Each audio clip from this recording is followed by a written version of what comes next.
So there's a lot of different stuff here, and I'm going to skip through some of it, and I'm going to spend more time on other parts of it.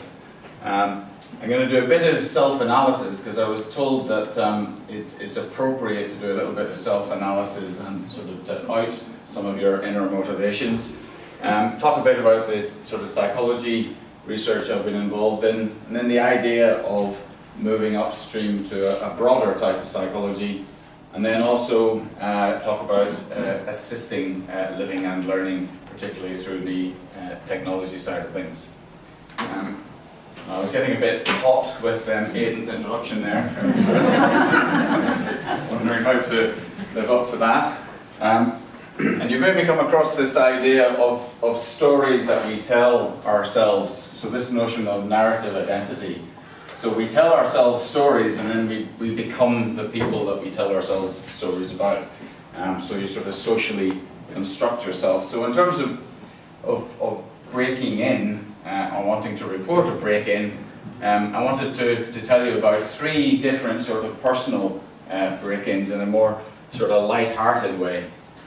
And I asked someone, where should I start with this? And they suggested that I should start at the beginning. And sometimes the beginning is quite difficult to work out.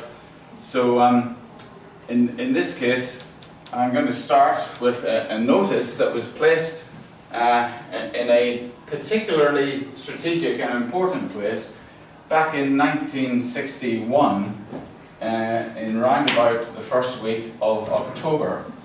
And it was in that time that my parents, who were very happily married with 3 wonderful kids, decided they'd had enough kids, and they went off to the family planning clinic in Belfast.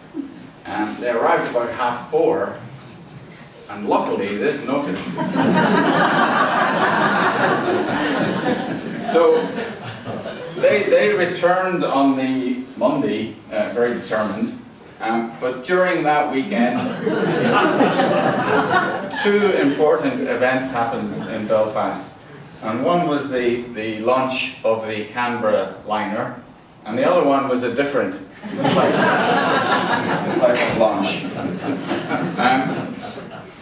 Now, it gets sort of better than this. I have a love of the ironic, because in this particular instance, the family planning clinic that they went to, in the interim 9 months, had been repurposed, and it had become a maternity ward. So I was born in what was the family planning clinic. The second break-in I want to tell you about is more of a social one.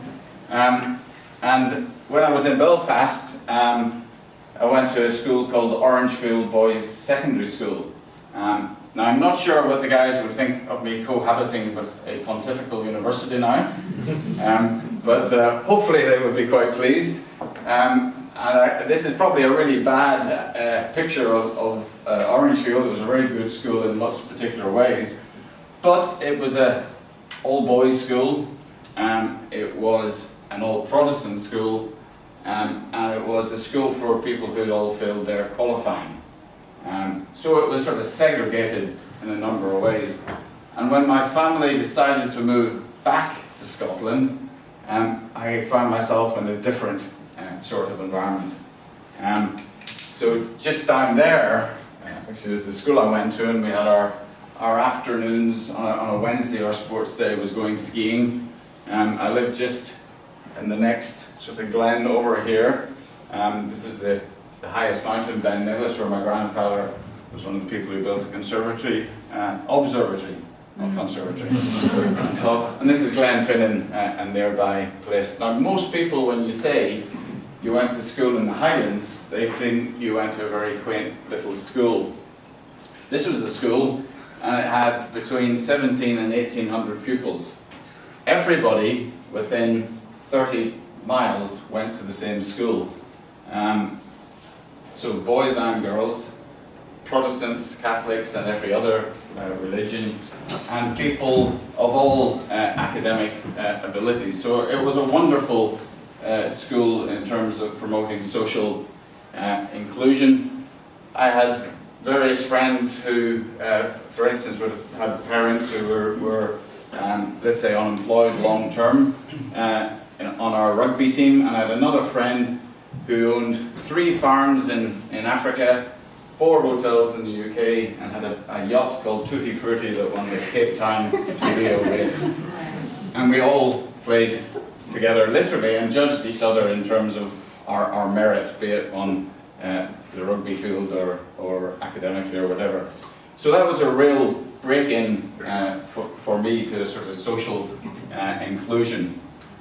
Just down the road from the school is this castle, Inverlochie Castle.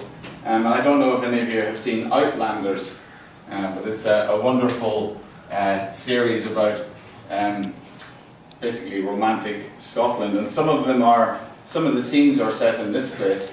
But this place, being a mile from the school, is actually where I used to go at lunchtime with my girlfriends for a chat.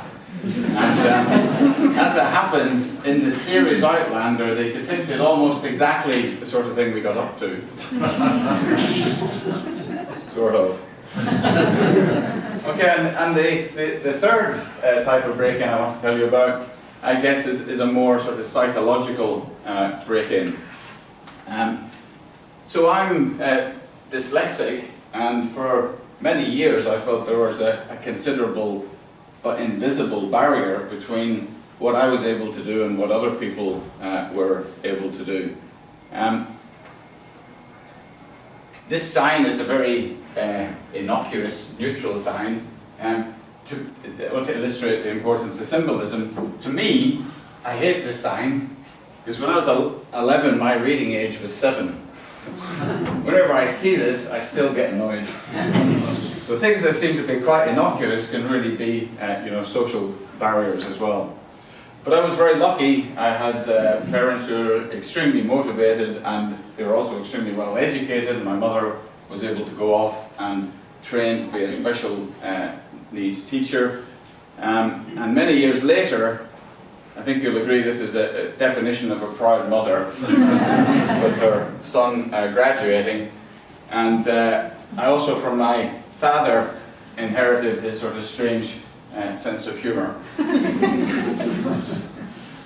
which persists. So I recently did a course on life-saving and read some of the instructions wrong, and someone told me about this, which I found very funny. And I think it's really important in the sort of work that I do that one's able to stand back and laugh at yourself and laugh at the situation more broadly. Okay, so in one slide, as an undergraduate, I was at Cardiff University, then Dundee, then the University of London, Strathclyde, and I worked as a psychotherapist and as a management consultant and did various jobs. Then at Glasgow, then the University of Malawi, and then Trinity. This one is biggest because it had the most profound effect on me. I'd had lots of education, but when I got to Malawi, I sort of found out how the world worked, and it really shocked me. This institution up here is a renowned institution, but I was a bit underwhelmed by it, except in one particular regard. And that was to do with this modest lady in the red trousers here, who is now Professor McAuliffe at UCD, and she has been my co-collaborator, and I'm glad to say she's sitting just over there, for really 30 years now. And together we established the Centre for Global Health, and Eilish was the first director of that, and we sort of built up, I guess, to work in that regard.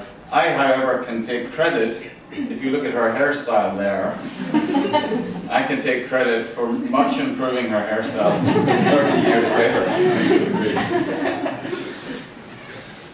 Okay, so in terms of looking at the sort of research that I'm doing, a lot of people tend to feel that work on social inclusion is not that much to do with psychology. Psychology is sort of lab-based things. And there's some fantastic lab-based work in psychology, and I think one of the great strengths of it is it can also talk to a much broader range of other things.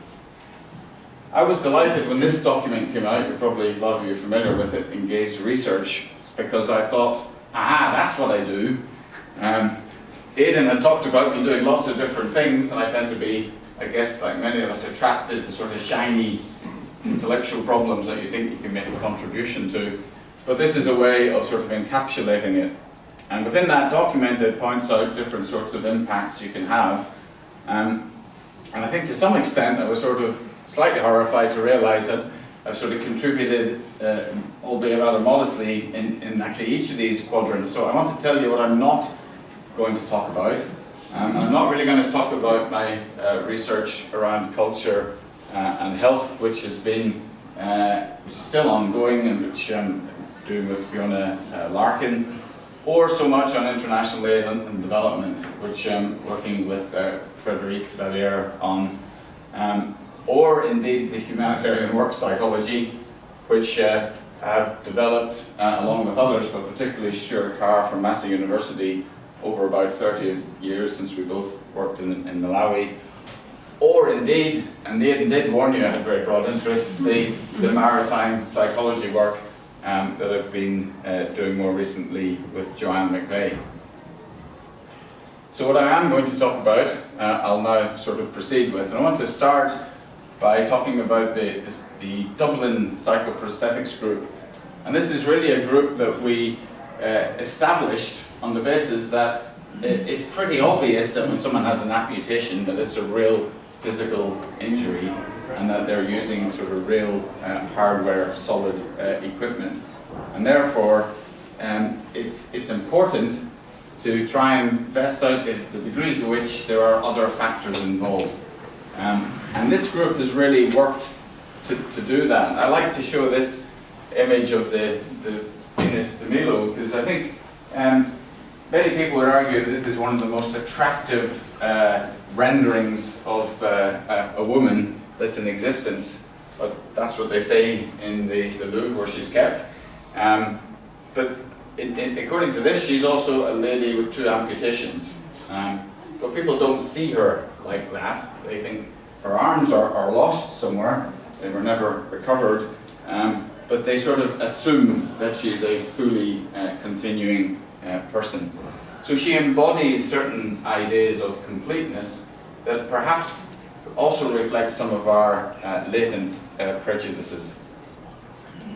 So I want to briefly talk to you about the notion of a psychological X-ray, and the notion that to construct the most appropriate prosthesis, we really have to look at the person's sort of individual psychological constructs.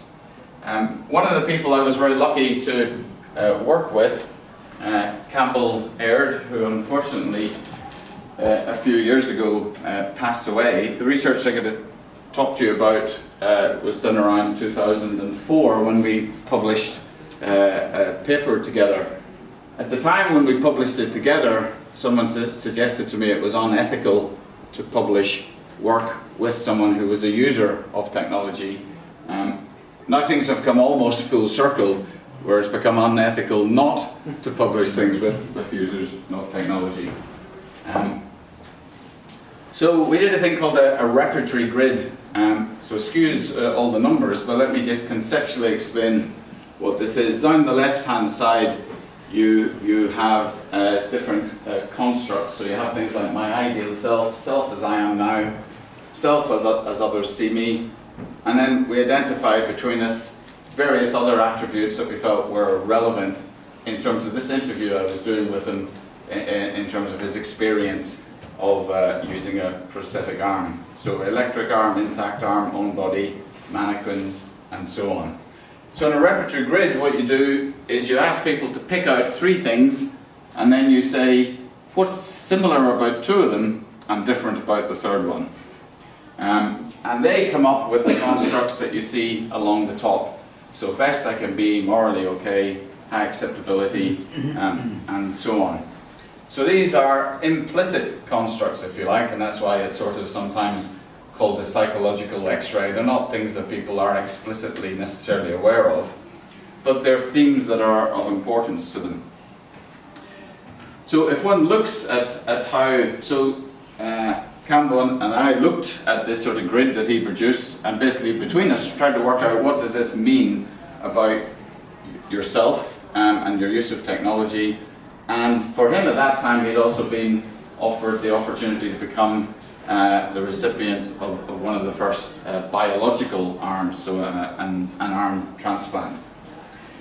You can see in terms of the yellows I've got here, my ideal self, intact arm, and self before amputation, you get zeros. So as a score of 0 is, if you like, perfect, and a score of 10 is completely imperfect. So here we have a highly idealized notion, obviously the ideal self, but of the intact arm and of his self before the amputation. If you look at the mannequins, for instance, these are all things that are totally unacceptable to him. Self as others see me, the green line here, you can see that the numbers are fairly low, but that there's a bit of variation there. When we look at his electric arm, so the arm that you saw in the picture there that he's using, best I can be, it's fairly towards that end of a 0 to 10 point scale, morally okay, and so on. If you look at the transplanted arm, and you come down here, you see that this sort of arm is not morally acceptable to him. It's certainly not the best I can be. The scores are all very high, which means negative, and it's very far from as good as it gets. You won't be that surprised to find out he didn't want to have an arm transplant. The first person who had an arm transplant unfortunately ended up having his arm removed again because he had difficulties accepting the arm both physically and psychologically. And I think this really shows the value of this sort of assessment. So the electric prosthetic arm is seen as not functioning and not living, but he likes it more than the idea of his transplanted arm, but it's nothing like his intact arm. So you get the sense that good characteristics don't necessarily go together. They might be contradictory to others, but not necessarily to the user themselves. So this notion of embodiment being the identification of an abstract idea with a physical entity, a lot of the work I've done has led me to think of the notion of sensation being interpreted, and through that interpretation experience is created. It's a bit like fast and slow thinking or moral judgments, where you have an emotional reaction to something and it then frames the more rational, logical interpretation of the experience. Ideas about things make up our experience of them literally. They're not physical entities, separate in the world.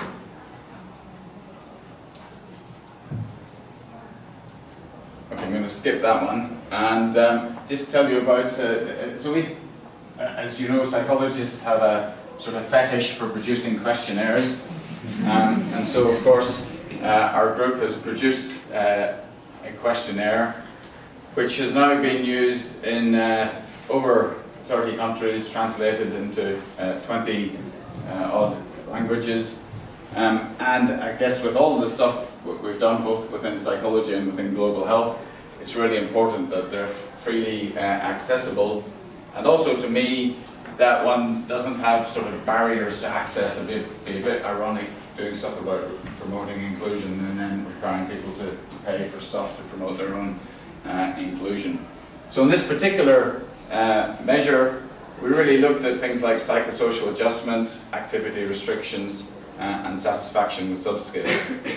And that work's been done both by Pamela Deirdre, who's a lecturer here, Laura Coffey, who's also a lecturer here, and others as well. Okay, I want to stand back a bit. One of the people who worked with me, and Campbell Aird was a guy called David Gow, who's an engineer in Edinburgh who recently retired. And although I've done some studies with many thousands of people, I often ironically find the most interesting studies are the ones with very few people in them. So I want to talk about a thing called a C leg, which is a strange term, but it's a hugely sophisticated prosthetic limb. Has a computer in the knee. If you're leaning a bit further too far forward, then the computer causes more friction in the knee, which makes you lean further back again. So it's a smart computer in the knee. And in this study, we wanted to really find out who would get best use of their C leg, because they cost between 30 and 40,000 euro. So what's associated with the extent of use?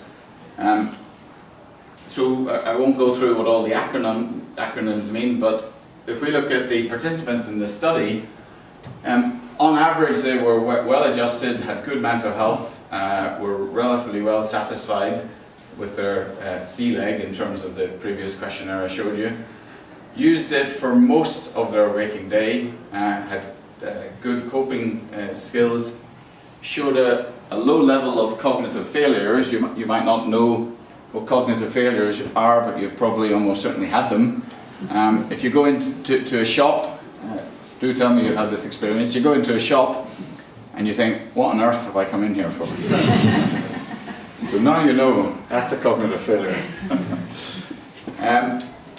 So they had low levels of cognitive failure, which is a good sign. It tends to mean that people are not so stressed. And then they also, on this questionnaire called the Amputee Body Image Revised, we would not call a questionnaire an amputee something or other, because it's sort of defining people by what they're not. But that's the name of the original questionnaire, not devised by us. They had more disturbed body image. And the scales that are relevant here looked at things like, I avoid looking into a full-length mirror in order not to see my prosthesis. So, despite participants being satisfied with the aesthetic aspect of their prosthesis, which is what we find on our own questionnaire, their self-image seemed to be the major problem. So not what they think about how the prosthesis looks, but how when they wear the prosthesis it makes them look overall. So that, you could say, is a sort of interesting academic question, but not so relevant. In fact, when we looked at what predicted the extent to which people use the prosthesis, we found from all the previous questionnaires I mentioned there, that this was the strongest predictor. So people who had the most negative image were using the prosthesis for the least amount of time. So a low score on this is positive. We're using it for most of the time, in this case up to 17 hours a day. So again, something that seems to be a rather soft concept, very much related to the extent to which people might use technology for inclusion. Skipping forward a number of years into another location, we also wanted to look at social inclusion in Gaza, and we worked with 100 children there who had amputations. 80, just over 80% of them trauma related to mines and motors and so on. And we wanted to look at we wanted to make an argument, effectively, for more resources to promote their social inclusion rather than being in sort of camps that were rather secluded.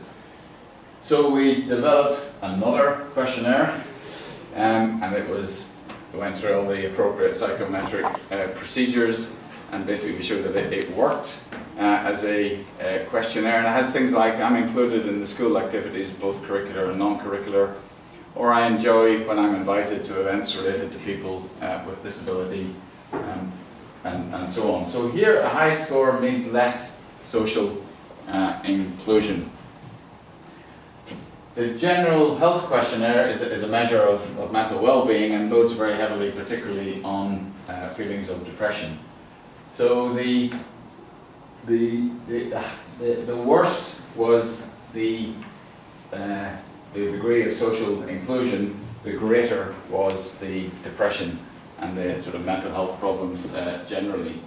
Again, it's a relatively small study, only 100 people, but it's part of, I guess, doing engaged research where providers, this was a particular UN agency, wanted evidence to try and make a particular case.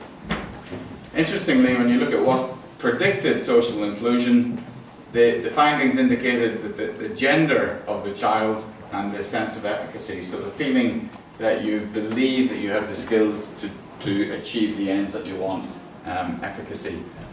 Being male and having higher efficacy were associated with greater inclusion, but being female was more associated with depression, lower efficacy, and a lower sense of inclusion. So these sorts of results and a lot of others have progressively got me more and more interested in the concept of intersectionality, that you can't really divide people into male or female or disabled or abled or rural or urban, that people's experiences are much more richly patterned across these different intersections. So that notion also made me think in terms of rivers and banks, and in some ways psychologists are good at standing on the bank, seeing someone coming down the river, maybe drowning, and then jumping in and helping them, which is clearly a good thing to do. I hope you agree. But we might also say, why are there so many people in the water? Where is it they're falling in? Where are the banks weak? We might say, why is there so much water? Why does it rain so much?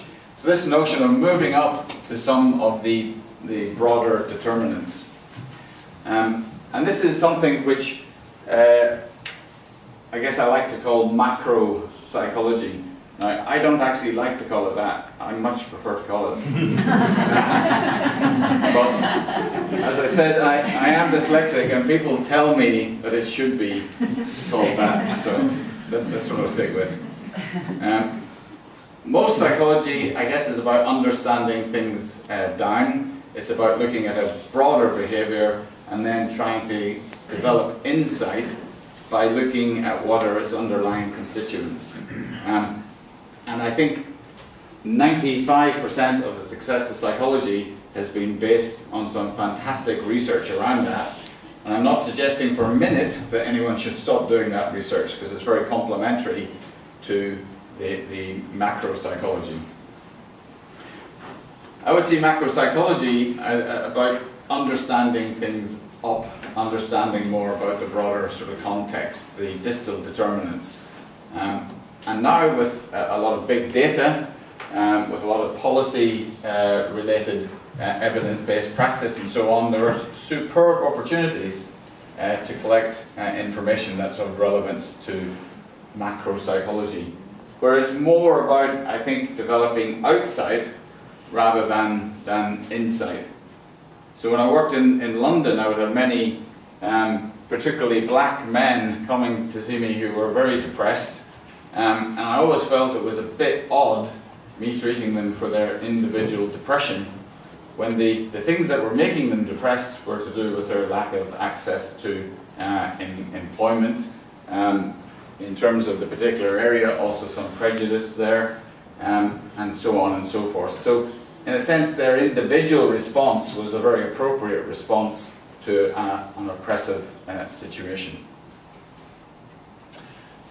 Okay, but I don't know whether you ever have this concern, but I worked for a time up at Kappa National Orthopaedic Hospital, and when I presented the evidence as I had accumulated, so I had a grand title there of being Director of Psychological Services, but I was the Psychological Services. And it was only for half a day a week. So for half a day a week I was totally in charge of myself, which was very empowering, but not much good to the users of the service. And so I wanted to make a case for building, and we'd done this research, and I had about, I don't know, 30 or 40 papers really showing that it might be beneficial. And the director of the hospital said to me, well, that's great research and keep doing it, but we can't do anything about it. We certainly can't employ more psychologists. And I said, well, who do I need to talk to? And he said, well, you need to change policy. And I sort of a bit naively said, well, how do I do that? And he said, well, if I knew how to do it, then I wouldn't be here. So I thought, okay, that sounds interesting. Not that interesting. And I don't know if you know of the similarity between sausages and policy, but the similarity is if you knew what went into each of them, then you wouldn't want to consume them. Policy is about who gets what and why. So that tends to produce a more interested reaction, or more prosaically, a description of principles which guide the prioritization of actions and the allocation of resources for achieving them. A lot of my work is informed by Sedanius's and Prato's social dominance theory, which talks about social hierarchies, identities, and exclusion. And it recognizes that all societies, work through hierarchies. They structure themselves deliberately into hierarchies, and that they become sort of inculcated into the social systems. So more dominant groups, of course, have better access to political power, material goods, health, education, and so on. One thing that they don't really consider so much, which Pierre Bourdieu certainly emphasizes more, is how privileged groups actively resist change. And that doesn't even need to be consciously, but by maintaining habits, by maintaining the status quo and so on. So we became interested in applying social dominance theory to how policy is developed, how, if you like, inequality is actually written into policies. And some of the work that I guess I began on in this area was looking at national development policies, often called poverty reduction strategy papers. And we were looking at what sort of things influence what got into those papers. A lot of this work has been done with Gubila Miji, who is the director of the Center for Rehabilitation Studies at Stellenbosch University. You've maybe heard of Stellenbosch, where the fantastic wine is. If you're going to collaborate, think things through fully.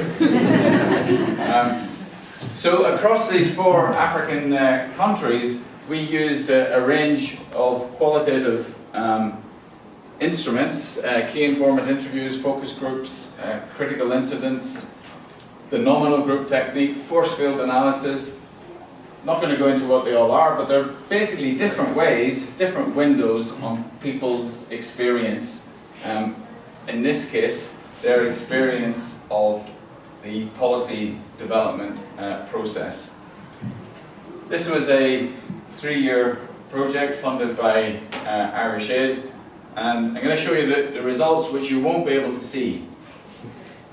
Oh no, it's the following slide. This is one of our workshops, which we, you can see me being marginalized right back there. I was slow off the mark for that photograph. But this is one of our workshops in Uganda. I guess I want to particularly focus on Uganda, because Uganda was the country we felt we were going to make the most impact in.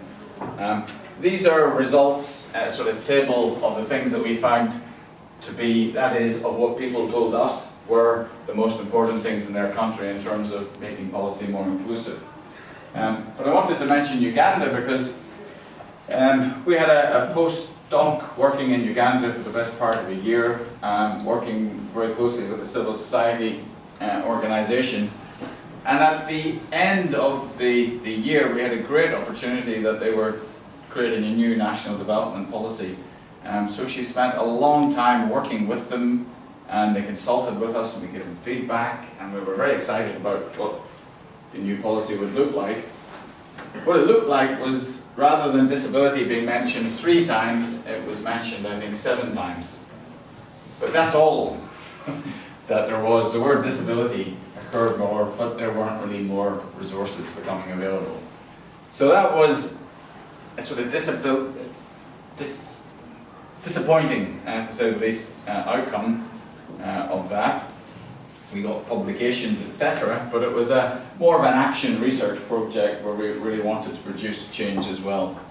That was about 10 years ago. More recently, we looked at the UN Convention on the Rights of People with Disabilities and how the articles of that were implemented. And again, to cut a long story short here, we found when you looked through qualitative interviews with key informants at things like communication, health systems, political barriers, financial barriers, all of these things were mediated through negative attitudes, through stigma, and through people just not giving as much priority to disability as to other things. And I had a short interview this afternoon with Kildare FM, and was really saying to them that exactly the same happens in Ireland, of course, that in a very wealthy country like Ireland, where we just don't prioritise, it's very difficult to explain why we don't. We're the only country in Europe not to have ratified the UNCRPD.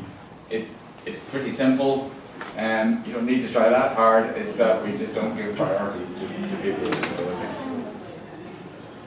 Okay, so I wanted to look at what we could do then to move things a bit further forward in this regard. Now you might think that's a mistake, but this guy here, Hashim Manan, has been one of my big collaborators in doing this work. This is actually the 2 of us sailing off the coast of Spain this year in thick fog, and Hashim is supposed to be looking out for boats coming right at us, but he's taking selfies. But we've collaborated well on the policy, not so well on the sailing, but well on the policy. And a couple of things have been key for us in terms of our overall approach. This wonderful quote from Thomas Jefferson: "There's nothing more unequal than the unequal treatment of unequal people." In other words, you have to take into account how people vary if you want their outcomes to be the same. And I think this is a really nice, simple illustration of what I sometimes take an hour to explain in a lecture. That treating people equally doesn't produce the same sort of outcomes. You have to take into account how they differ. So we, in an FP7 funded project, produced a manual called Equiframe, and we developed this through field work in 4 different countries. And within those countries, what we did was we did some literature review, I guess as you normally would, and then we went and presented what we thought was the case to meetings of up to about 100 people, civil society, government, UN agencies, and so on. We gave conference presentations, and then we came up with something like 45 key concepts which we felt was too much, and we needed to reduce them down. So we did reduce them down to sort of 21 with further consultation, and of course a lot of cultural sensitivity about what is a human right and what's not a human right, and what should be protected and what should be promoted, and so on. We did analysis of about 70 different instruments, and we fed these back, and I think in some cases we can see lines of causation, normally like this, but in reality much more sort of squiggly and messy, like that. So these are 21 core concepts of human rights that we've come up with within this context. We're not saying there's only 21. Depending, it's like a cake, depending how big you want the slices to be, etc. But these were what was given back to us and how we, I guess, tried to consolidate them as well. Within each of these core concepts, if we take something like participation, we look at key questions that would be asked in terms of participation, and then we look at key language that might be available within a policy document. And we did that for each of the 29 core concepts. And we had some vulnerable groups, and if you have a quick look here, there's a couple of groups that I wish had been in there that weren't in there, and they're not in there, again for political and cultural reasons, but please feel free to ask me about these at the end. So these were 12 groups where there was consensus across these 4 countries we should focus on. We looked at things like whether something like disability was just mentioned, whether it was mentioned and explained, whether there were specific actions, and then whether there was some sort of follow-up. And we scored those again in a gradation. And so we looked at the number of core concepts covered, number of vulnerable groups included in the policy, the quality, so if it was scoring 3 or 4 in that previous scale, we said that was of relatively good quality. And then we put those all together in a sort of summary ranking where you could have a policy that scored high, moderate, or low overall. We analysed policies, and then we met with people, the government, the relevant ministries, usually health, social welfare, social security, sometimes employment. And what we did for each country, we were a bit naughty in that we would put in rank order the policies, and that if you rank order, just as with universities, you're sure to piss people off. And we would get great commentary, great excitement, and people wanting to defend their position. And the best way smart people defend their position, of course, is you question the methodology. And so we get past that, and people would start to accept the methodology was okay, and they'd say, but you can't expect this sort of policy to be as inclusive as another sort of policy. So we might say, in terms of mental health, well, that's not the case. Malawi, because if you look in Namibia, they have a very inclusive policy. If you look at the Sudanese national health policy, scores very highly, whereas the other ones wouldn't. So we were trying to basically get them to think what were their implicit assumptions that led them to write policies that were actually excluding what were for them some of the most marginalized groups in their own country. And many people were literally embarrassed that they had been lobbied by groups that were particularly effective, but they hadn't literally thought through the consequences of that. We've had governments, to give you an example, the Sudanese government has now adopted ECRIFRAME to guide its future policy development in all types of health policy. We've recently written the national health policy in Malawi, led by people in Malawi, with us just supporting. And it's been used in a number of other countries in Africa and Asia. There's a few publications here. I think from this project alone, we've actually published about 40 different papers. Related to that work has been other work which I've been doing particularly with Tessie Huss, and this is on equity and inclusion in policy processes, because just because your policy looks good doesn't mean anything's actually going to happen. So we wanted to look at what about the process of developing a policy, and then the process of implementing the particular policy. And this work was, the instrument was developed with the UN PRPD, which we'll talk about in a minute, which is about 9 different UN agencies where we held over a number of years different workshops with them to get their views. This is one of the workshops we held in Timor-Leste around trying to produce more inclusive, in this case it was disability policy. One of the things anyone who knows anything about policy will tell you is that when you read a book on policy, it gives you this linear process, and when policy is actually done, it doesn't follow any linear process. It follows very chaotic processes. I won't name the country, but I was literally phoned up and asked to do a policy for a country in 2 weeks. And the country has probably 20 times as many people as our country. So you can imagine the degree of participation there would have been, which of course I didn't do it. But the things that we assume are logical don't always happen because of other sorts of exigencies. I just want to give you an example of how we use that instrument. And this is in the case of looking at the new HIV policy in Malawi.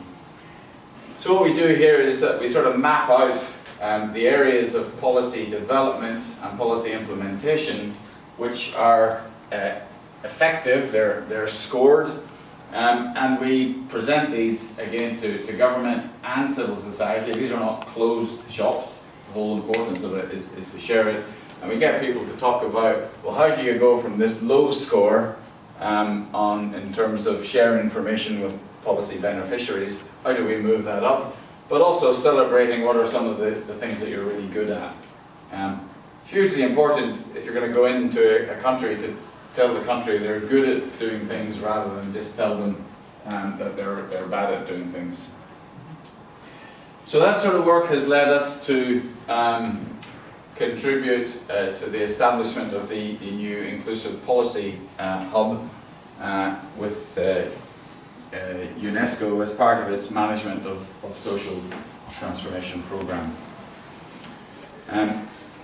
Okay, so I was going to mention something about the UN PRPD. It's the United Nations Partnership to Promote the Rights of Persons with Disability.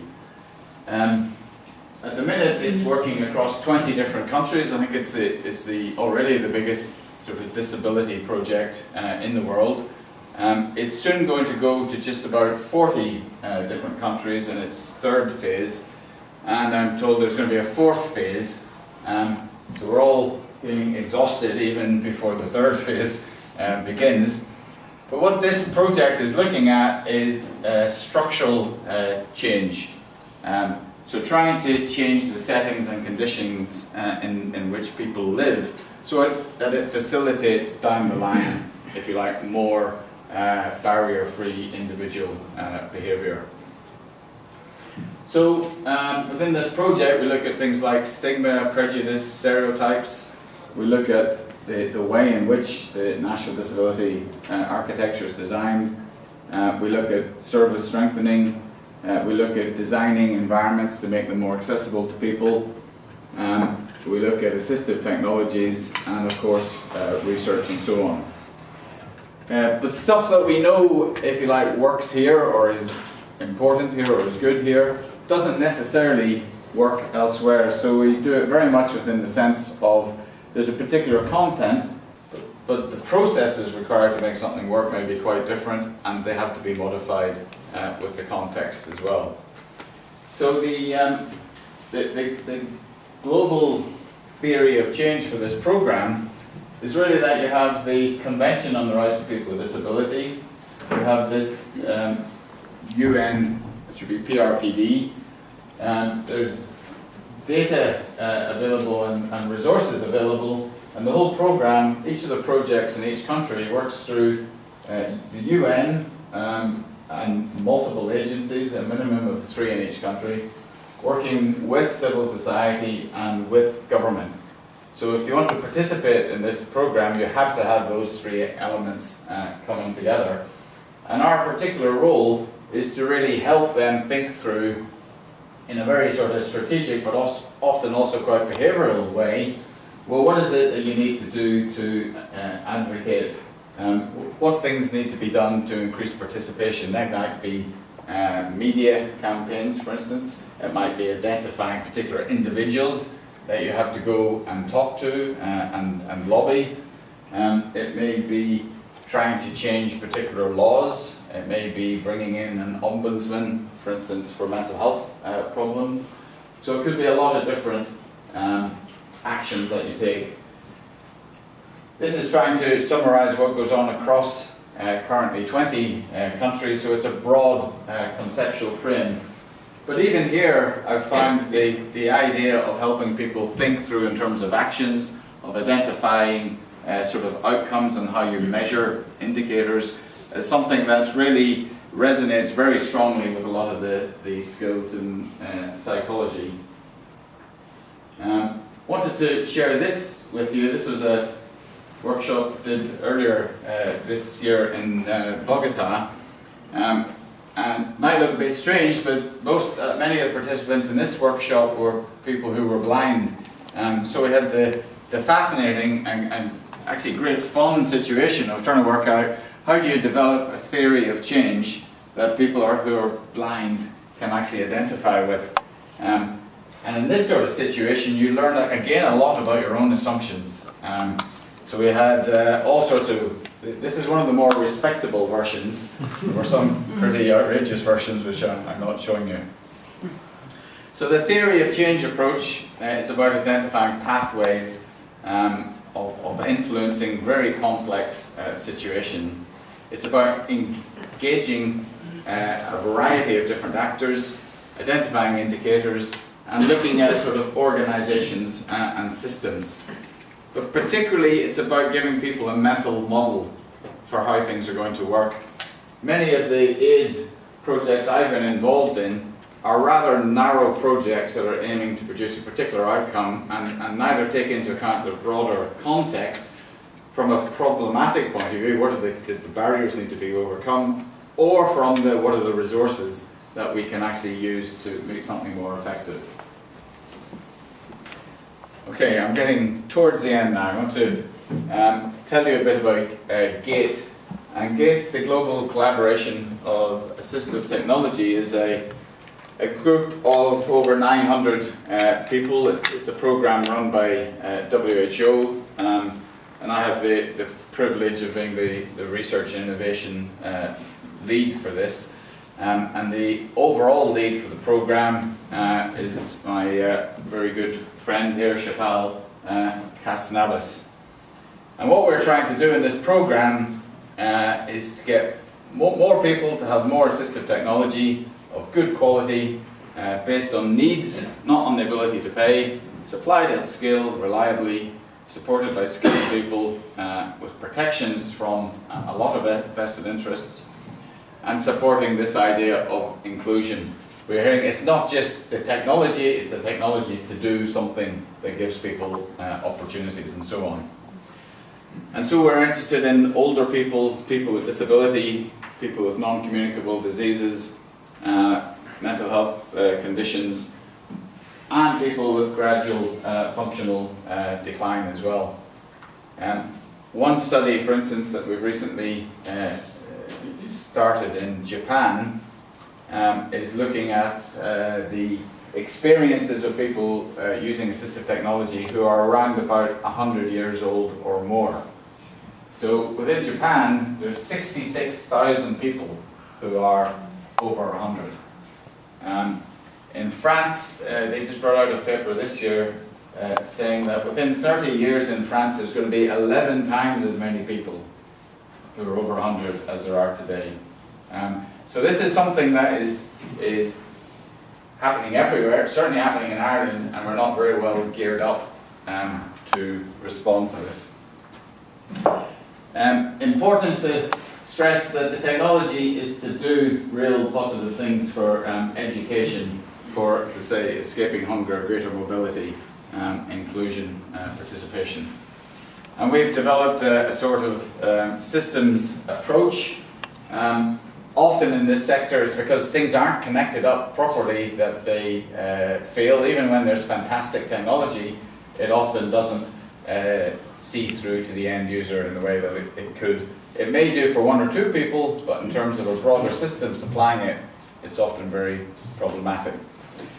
We did a Delphi study with, it's hard, even when I try and say it, I think it's a crazy idea, doing a Delphi study with 200 people. Sensible people might do a Delphi study with 10 or 15 people, but the politics, as you can imagine with WHO programs, is you need to include as many leading experts as possible. So we did a Delphi with this group, and then we also did a global survey, which was in over 50 languages. We got, I think, 10,340 something responses. And we used both the Delphi information and the global survey to try and put together a priority list of assistive products based on something like the essential medicines list, which is the medicines that each country should have to cover the major health challenges that are presented to it. We wanted to have something that would have the same sort of clout, but in the assistive technology era. So I had the very nice job of getting, in this case, about 150 experts to agree, which, as you can imagine, is just about impossible. And we had all sorts of fun with tied votes, with a very sophisticated voting system that doesn't really deal with tied votes.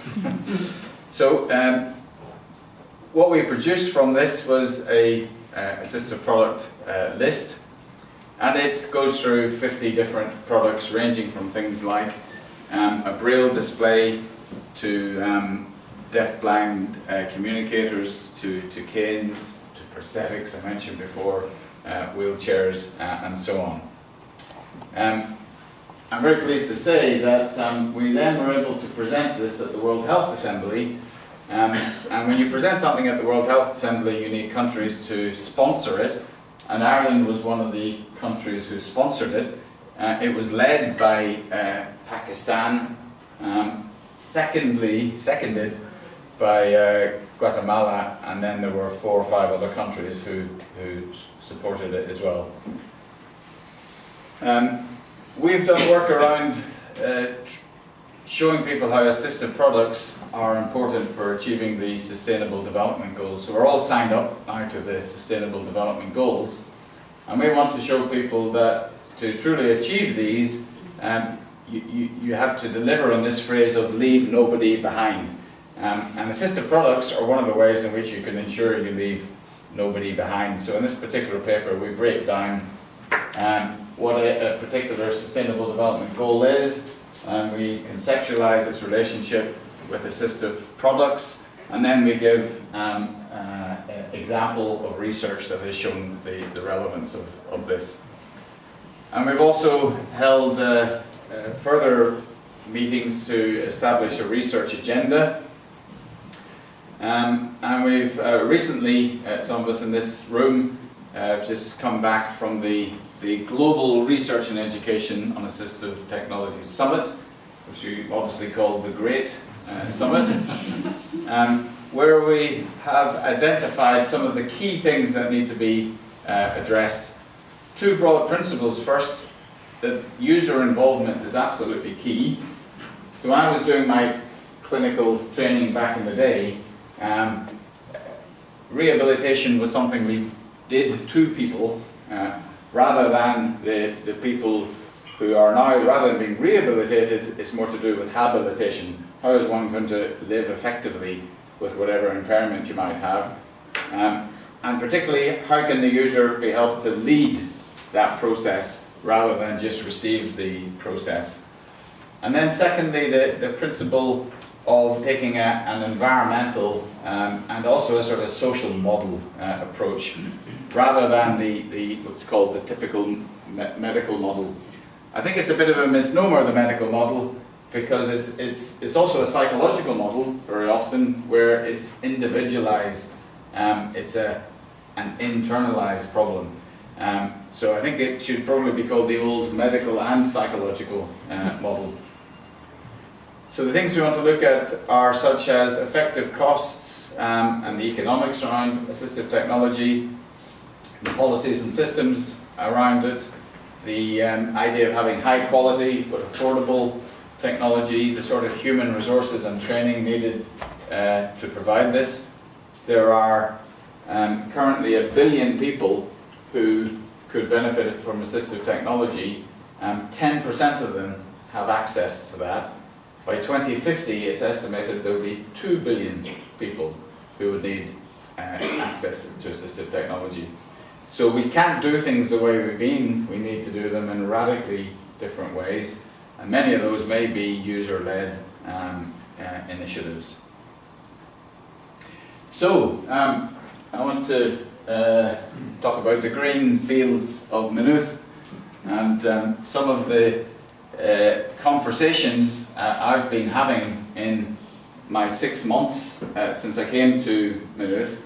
And I think one of the reasons that I wanted to come to Maynooth was the idea that in Maynooth you have, and I can now say we have, a very broad range of people with, I'm going to sound like that film, but with a particular skill set, which comes together in a way that I haven't actually experienced at any other university anywhere else in the world. So I'll say a bit more about that. And some of the conversations we've had have helped to develop the idea of an initiative around assisting living and learning, which we abbreviate as ALL. So we're about bringing together expertise, collaborations, and the roles assumed by MU staff. Already, these are things that are happening. And this initiative would present a unique opportunity to really capitalise on this sort of interdisciplinarity and to strengthen our position as a global leader. Now, very often you hear people talking about global leaders, and you often feel it's rhetoric. Because I guess I've got the responsibility of leading this assistive technology program, I'm in a reasonably good position to know what's missing, and there's lots missing. And one of the key things that's missing is this interface between users and the sort of systems and policies that would facilitate those people. So we've developed this term, assisting living, referring to helping people who may be challenged by disability, chronic illness, frailty or cognitive decline, impairments that might be associated with aging, or indeed other forms of marginalisation. And we want them to be able to benefit from the technological, personal, community and societal initiatives that are often available and out there, but often not that well connected to each other, so that people can live full, meaningful lives as members of the community. And assisting learning is about that, taking that same ethos and applying it to the learning context. As Aidan was saying in the introduction, we're already a leader in terms of educational access. I think there's much more that can be done. I think we're going to have lots of 70 and 80 and 90-year-olds wanting to come back to college. And I think it would be wonderful to be geared up for those people, as well as lots of other groups. So I think our distinctive niche would be around, as I say, this notion of developing the interface between the user of technologies and the broader infrastructures that would be required. This interface, sometimes people are talking about disruptive technologies, and what they mean there is if you see a system isn't working very well, what do you need to do to change that, and can technology help you to do that? I've done a lot of work in Africa. There are 6 rehabilitation physicians in the whole of Africa, and they're all in South Africa. So any system of healthcare delivery that was requiring a rehabilitation physician at consultant level would never work. And much of the other work I've been involved in has been looking at things like task shifting. How can you train people over a much, much shorter period of time to produce services of equal quality, but much more cost effective? So I think there's lots of exciting possibilities to explore. And I think within the Maynooth context, I could imagine that our initiative would really build on this sort of interdisciplinary nature. It's where you use the relatively smaller number of staff to foster that greater sort of interdisciplinarity. And for me, the fact that this is a sort of grassroots process is really important. Of course, I would like this to soon evolve into a sort of fully fledged institute, but it's something that it will be individuals coming together for. So I think the only head of department I've talked to about this is my own head of department, Andrew Coogan, who's been very supportive of this indeed, which is great. But I don't really anticipate going around talking to lots of official people. What I hope is that there'll be people at the grassroots, again, who say we want to get involved in this, whatever level they're at. So I can anticipate programs at the master's level and indeed at the doctoral level. I'm excited about the idea of developing doctorates through distance doctorates. I was looking recently at the distance doctorate in King's College University in London. People never go to London. Having lived in London, I can recommend that. Only joking. But there are now fantastic ways of learning and researching differently. And we have to, I think, also look at how we can embrace those sorts of disruptive technologies. Perhaps most importantly and most distinctive, within Maynooth and the Maynooth Access Programme, I would like our initiative to really be part of that and to make that part of this initiative. And I'm very glad to say that Rose Ryan and colleagues are very enthusiastic about that as well.